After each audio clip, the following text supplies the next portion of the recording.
trazer e ele deitou-se com ela. Ele já tinha purificado da sua iniquidade, então voltou para casa de Davi. Eu gostaria de frisar a importância da oração e a importância de se arrepender. Porque a palavra de Deus vai dizer que Davi, numa tarde andando no seu palácio, estava ocioso, viu Batseba, mulher de Urias, o Heteu, e colocou em seu coração que queria deitar-se com ela. Mandou chamar e assim o fez. E Davi pensa que o pecado dele estava escondido, que ia ficar quieto. Só que aquela mulher, depois daquela relação, aquela mulher fica grávida. E os dias vão se passando. Davi trama a morte do marido daquela mulher. Manda colocar na zona de frente, batalha, aquele homem para que ele não voltasse. Só que Deus, Ele vai sempre cobrar aquilo que nós fazemos, os nossos pecados, ainda que nós pensamos que está escondido, ainda que pensamos que ninguém viu, ainda que pensamos que ninguém está sabendo, mas Deus sempre vai trazer aquilo que está escondido nas trevas em algum momento para a luz. Deus manda o profeta Natan ir lá. O profeta Natan chega e conta uma história, vai dizer para Davi que havia um homem rico e um homem pobre. Esse homem rico tinha vacas e muitas ovelhas, mas havia o pobre que tinha apenas uma cordeirinha. E vai dizer que esse homem pega a cordeirinha para se servir dela e dá aos seus visitantes. Só que aí Davi se enfurece porque Davi, ele errou, pecou, mas era um homem de coração reto diante de Deus. Davi se enfurece, a Bíblia vai dizer que acendeu o furor da sua ira. E ele vai dizer, digno esse homem de morte. O profeta Natan vai apontar o dedo para ele e vai dizer, este homem é tu, Davi. É Deus. Neste momento, Davi, ele põe-se de joelho. Naquele tempo, ninguém via o alto da cabeça de um rei. Ele põe-se de joelho, a coroa cai e ele começa a clamar a Deus. Só que aí, o que acontece é que em algumas histórias a gente vai ver sempre nós seres humanos colocando a culpa no outro. Se eu erro, a culpa não foi minha, foi da irmã Flávia. Foi assim que Adão fez lá no começo. Quando Deus chega, Adão, onde está você? Ele vai dizer que está escondido porque teve medo. Mas Deus vai falar, mas Adão, eu disse que não era para comer do fruto. E Adão vai dizer, foi a mulher que tu me deste. E a vida vai seguindo assim. Só que, por exemplo, Davi não. Davi, ele põe-se de joelho diante do Senhor e vai dizer, Senhor, abriu seu coração para Deus e verdadeiramente se arrepender. Não existe mudança na minha vida, na sua vida, se eu e você não arrepender. Você pode cantar bonito, pode pregar bonito, pode fazer o que você quiser. Se não se arrepender das coisas más que a gente faz, não tem o mover do Espírito sobre nós. A Bíblia me lembra também da história do rei Ezequias. Rei Ezequias, Deus manda, de repente ele é cometido de uma enfermidade. E essa enfermidade é mortal, a Bíblia vai dizer. Aí Deus manda o profeta Isaías ir lá e dizer, ei, põe em ordem a tua casa, porque morrerás e não viverás. Só que aí, eu gosto dessa passagem, porque tem um fator muito interessante. Porque qual de nós, se estiver numa enfermidade prestes à morte, pode virar para o canto da nossa cama? Ele não prostrou o joelho não, a Bíblia vai dizer que ele virou para a parede. Ele vira para a parede e começa a lembrar a Deus o quanto ele andou reto no caminho do Senhor. Ele vai mostrar para Deus com palavras o quanto ele foi justo. Só que a Bíblia vai dizer que Isaías nem tinha ainda saído do pátio do palácio. Deus manda Isaías voltar e dizer que vai conceder a ele mais 15 15 anos de vida. Glória. O que eu quero dizer nessa noite, eu quero frisar, é o poder da oração e saber em quem nós esperamos. Aleluia! Porque se você esperar no irmão Oswaldo, ele não tem nada para te oferecer. Se você esperar no irmão Newton, ele também não tem nada para te oferecer. Mas se esperarmos em Deus e confiarmos em Deus e arrepender sempre dos nossos erros, porque como o irmão Newton disse, se eu apontar o dedo e dizer, eu não tenho nenhum pecado, sou o maior mentiroso que existe. Porque eu peco todos os dias. Eu erro todos os dias, irmãos. Só que a importância da gente reconhecer. Davi reconhece que errou. Davi reconhece que pecou. Ele está de joelho e o profeta Natan, Deus já manda o profeta dizer que ele não vai morrer. Mas porém, toda mazela que fazemos, todo erro que cometemos, quando você tem um filho, você vai guiar ele pela mão e vai dizer, meu filho não vai para ali, meu filho não vai para cá, segue reto, porque você sabe que se ele andar para a direita ou para a esquerda, se ele não seguir uma linha reta, ele pode cair e pode se machucar e você não quer que ele machuque. Deus é assim conosco. Quando a palavra de Deus vem dizer para nós não pecarmos, é dessa forma, porque todavia, todo pecado, ele vai gerar uma consequência. Deus perdoa o pecado, mas o preço nós vamos pagar. Eu olho para essa história e eu vejo, porque Natan foi um profeta abençoado por Deus e com muita coragem, porque naquele tempo os reis, se você soltasse uma profecia e que ele não gostasse, ele mandaria te matar. Imagina você chegar diante do rei e dizer, ei, você é um adúltero, você é um covarde, porque com outras palavras era o que Natan estava dizendo para Davi. Tantas mulheres você tem, tantas concubinas você tem, para que pegar a mulher do homem, ainda tramar a morte dele?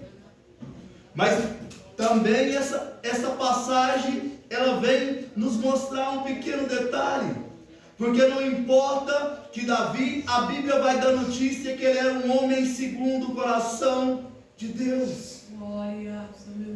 Era um homem que tinha profunda intimidade com Deus. Aí você pode dizer, irmão, o que você quer dizer com isso? Não importa quão profundo é a sua intimidade, se você desviar o olho só por um momento de Jesus, você está suscetível à queda, porque toda a nossa carne, toda a nossa matéria é fraca. Jesus disse que a carne é fraca, o espírito está pronto, mas está limpo pela palavra, está pronto, mas a carne é fraca.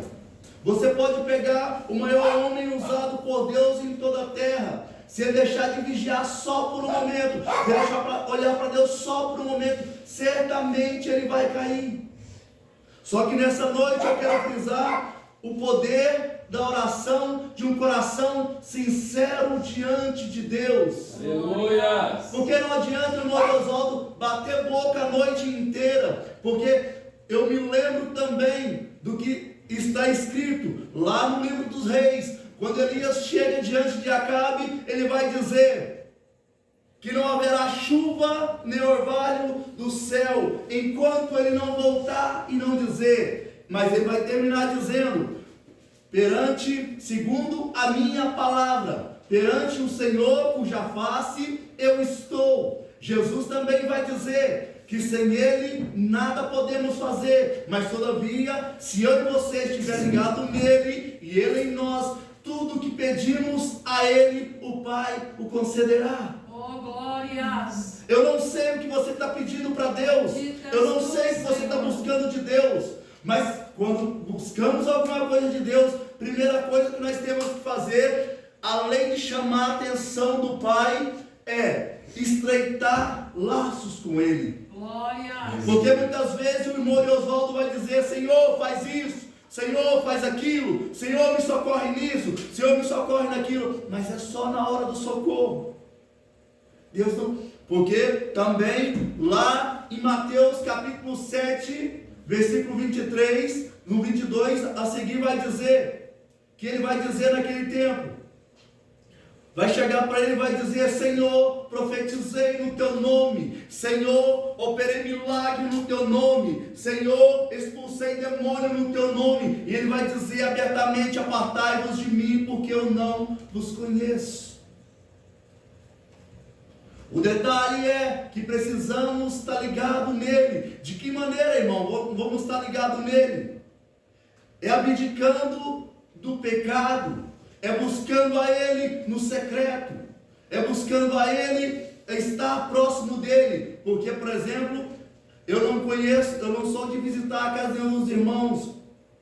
Se eu for lá esporadicamente, eu chamar o nome de qualquer um de vocês, dizer: ei, fulano, ei, irmão Kleber, talvez ele não vai reconhecer. Ele não vai reconhecer minha voz.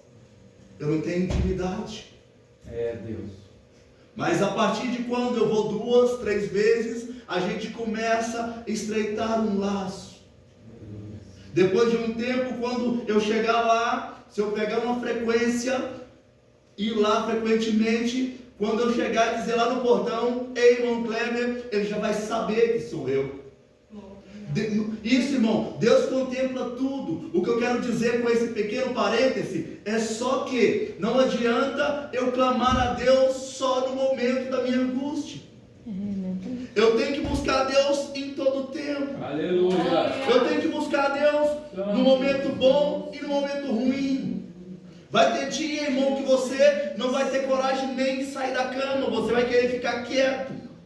Mas nesse momento, ainda que não tenha forças para levantar, faça como Ezequias fez.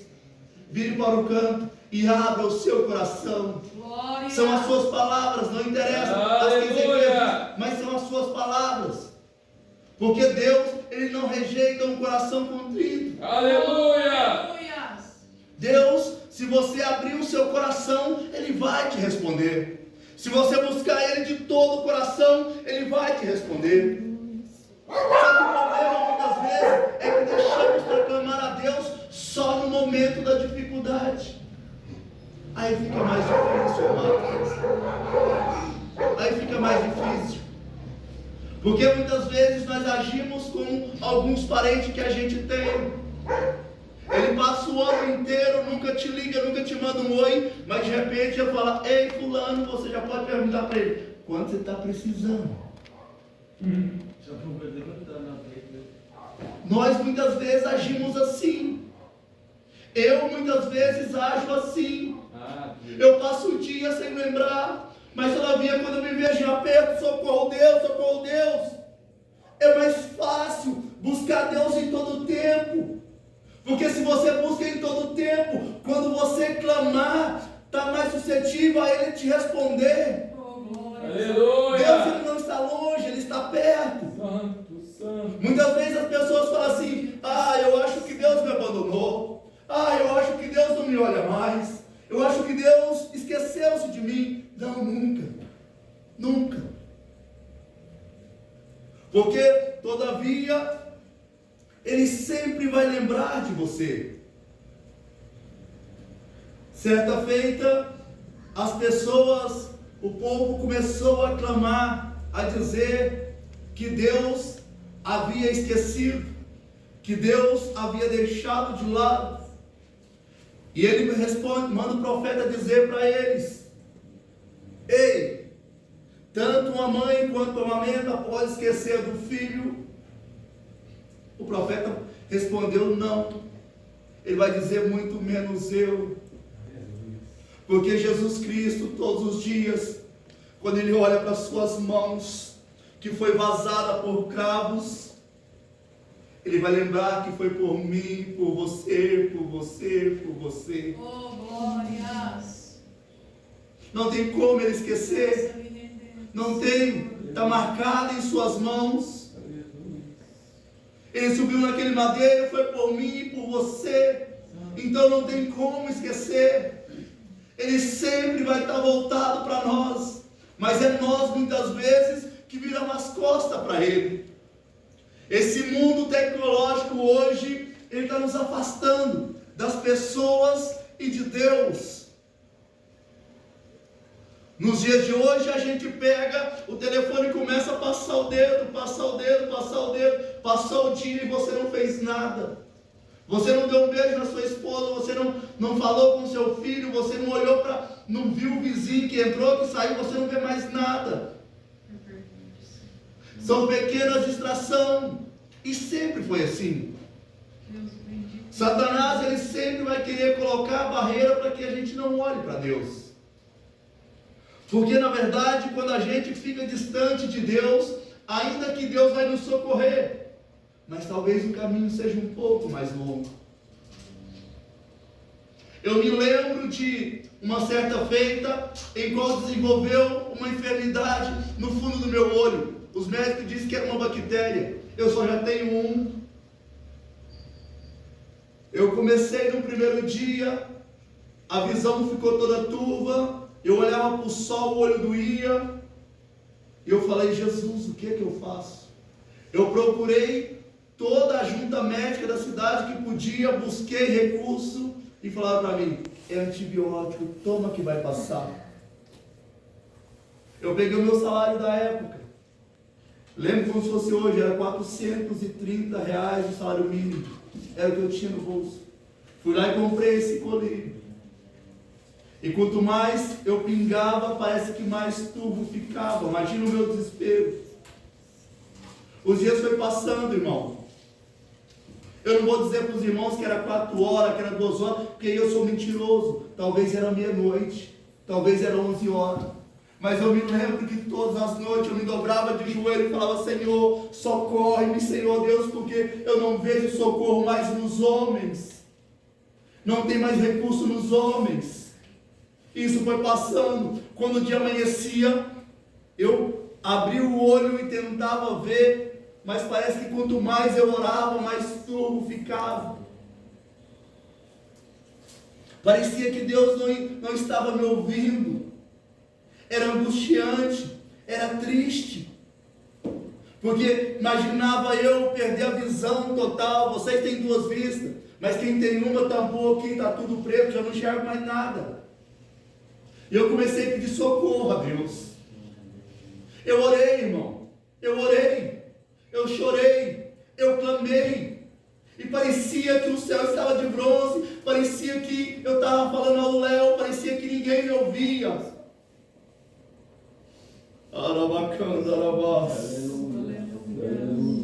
Até que eu entendi um dia que não era pelo quanto eu falava, mas quando eu abri o coração. Tem mais a ver com abrir o coração do que falar com a boca. Porque a Bíblia vai dizer que muitos adoram a Deus com os lábios, mas o coração está longe. Se o coração está longe, está tudo longe.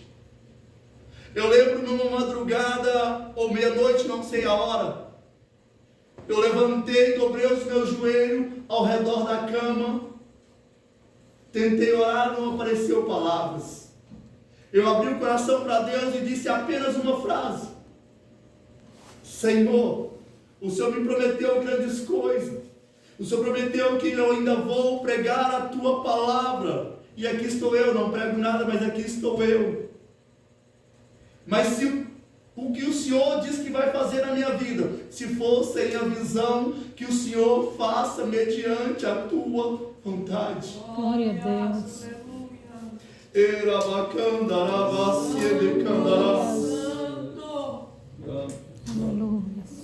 Foi só essas palavras. Eu não orei 40 minutos. Eu não orei 1 hora. Aleluia! Quando o dia amanheceu, eu fiz todo aquele rito que eu sempre fazia. Quando eu abri os olhos, estava claro. Parece que cada vez que eu piscava, mais claro ficava. Aleluia! Tem um Deus no alto e sublime trono, que se você dobrar o joelho e abrir o coração, Ele vai te ouvir e vai te responder. Aleluia. Eu não sei qual é a causa, eu não sei o que você busca de Deus, mas Ele tem resposta favorável para você. Deus, aleluia. Oh, aleluia.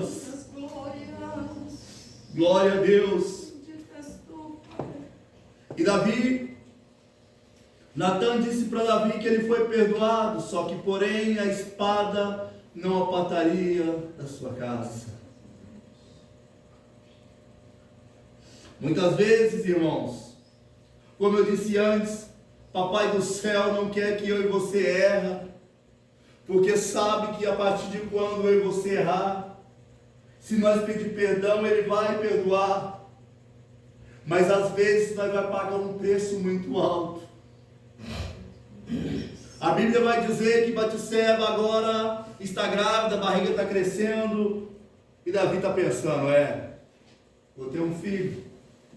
Só que essa criança, Deus não ia permitir que o filho do adultério permanecesse.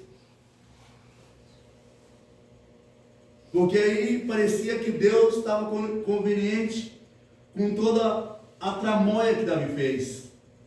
Só que eu quero abrir um parêntese nessa palavra para dizer que ainda que você tenha errado, ainda que o seu caminho seja tortuoso, se você voltar de todo o coração para Deus, Ele tem o melhor para você. Aleluia. A Bíblia vai dizer que essa criança morre, só que dessa Batseba ela vem gerar a Salomão, o sucessor da casa de Davi. Então, quer dizer, Deus pegou um projeto falido, assim como um dia fui eu. Deus pegou um projeto que não valia para nada, assim como eu. Deus pegou um projeto que ninguém dava nada, assim como eu, e transformou numa pessoa, num ser de valor. Aleluia. De maneira que, quando Davi está próximo da sua morte, ele tem outros filhos, e filhos mais velhos. E naquele tempo, geralmente era o primogênito. Só que não, Deus foi lá, e assim como Davi era o menor da casa, Deus repetiu a história. Quando abrimos a Bíblia e começamos a ler, nós olhamos para a história de Davi e a história de Saul. E qual que é a diferença? Saul fazia tudo pela coroa. Davi largava a coroa, largava o reino, largava tudo pela presença. Aleluia. Pela presença. Quando a Bíblia diz buscai o reino do céu e a sua justiça, que as demais coisas serão acrescentadas, está falando sobre isso. Porque se você tiver a presença de Deus na sua vida, vai ter dia que talvez a dificuldade bata na sua porta, que você vai falar, Senhor, por que estou passando por isso? E você não vai ter uma resposta. Porque tem vendido o evangelho aí fora, que crente não pode passar luta, que crente não pode passar problema. Isso é uma mentira de Satanás. Porque a única vez que eu vejo na Bíblia alguém oferecer coisas, é o diabo oferecendo para Jesus. Está vendo isso aí, ó? Eu te dou tudo. É só prostrar-te e me adorar. Quando você vê as pessoas aí fora dizendo, aqui está a chave do carro, aqui está a chave da casa, foge. Não que Deus não possa abençoar você com uma casa, com um carro, não tem nada a ver isso não. A questão é, Jesus não veio para isso. Eu imagino meu Jesus morrendo de braços abertos na cruz do Calvário, por uma casa, por um carro. Não faz sentido. Ele diz que o reino dele não é daqui. E nós também não somos daqui. Só que a nossa maior batalha, o povo diz que a nossa maior batalha é contra o diabo, é mentira. A nossa maior batalha é o nosso espírito contra a nossa carne todos os dias. A minha carne quer tudo que me prende a essa terra. A minha carne quer tudo aquilo que me afasta da presença de Deus. E o meu espírito vai estar sempre brigando para que eu volte para perto de Deus. Porque cada vez que eu volto para perto de Deus, acende uma chance grande de ele voltar para casa. Aleluia. O meu espírito e o seu espírito não é daqui. A nossa carne sim. Então a Bíblia vai dizer que esses homens, eles se colocaram diante de Deus, abriram os seus corações. Eu me reservo, irmão, o direito de imaginar. Imagina Ezequias.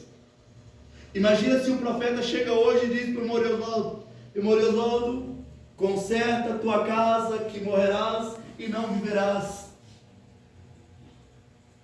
Será que eu vou poder dizer para Deus, Senhor, olha eu aqui, reto, íntegro, nos seus caminhos, sem erro? Será?